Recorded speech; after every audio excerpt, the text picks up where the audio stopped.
Casimero Cuadro Alas, angas ng Pinas, handang gastusan ng milyon-milyon ng kanyang bagong boxing promoter para lamang matapatan, no, or mapatumba, man-knockout itong si Naoya Inoue. And well guys, bago tayo magpatuloy, please don't forget to like and subscribe and pahit po ng notification bell para updated kayo sa ating mga daily boxing update. And as of now, mainit pa rin talaga na pinag-uusapan, at kahit sa ibang bansa po, no, ay nagiging hot topic na. Ito nga pong si Casimero Cuadro Alas, angas ng Pinas, yung laban nila, no, or yung gustong ikasa na laban dito kay Naoya Inoue.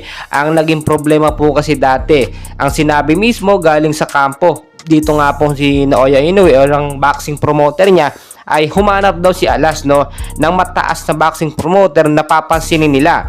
At eto na nga po yung sinasabi natin na Floyd Mayweather Boxing Promotion pa ang handang tumulong po kay Casimero Cuadro Alas para matupad yung sinasabi natin na dream match up between Alas at Naoya Inoue. Ngayon po kasi ang tanging ginagawa dati pa, no, ni Casimero ay tila panghahamon, pag-iingay sa social media.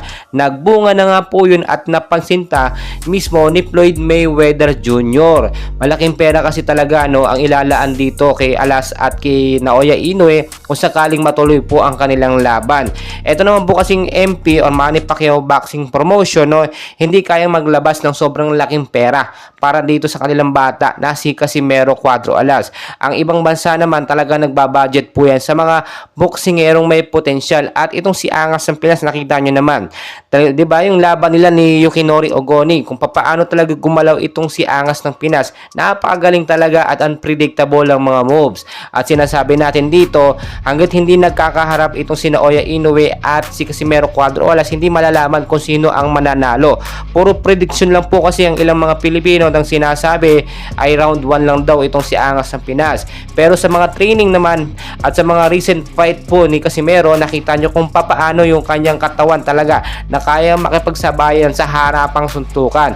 Kahit nga po si Floyd Mayweather Jr. ay humanga sa determinasyon nitong si Angas ng Pinas. Napakaraming pera po, no, ni Floyd Mayweather Jr. Naliligo yan sa pera. Etong kay Casimero, kayang-kaya niya pong gastusan yan at ponduhan basta lamang pumayag etong halimaw ng Japan, no, na labanan. Ito nga pong si Casimero Cuadro Alas. At kapag ka nagbigay po ng letter etong Floyd Mayweather Jr. sa kampo po ni Inoue, tinanggihan nila, ibig sabihin hindi nila madedepensahan yung kanilang title belt o yung title belt ni Inoue. Automatically pwedeng itanghal na panalo ito nga pong si Casimero Cuadro Alas. May mga nagsasabi din ng mga bashers na malabo daw mangyari etong laban ni Inoue at ni Casimero. Well guys, hindi po malabo yan, no.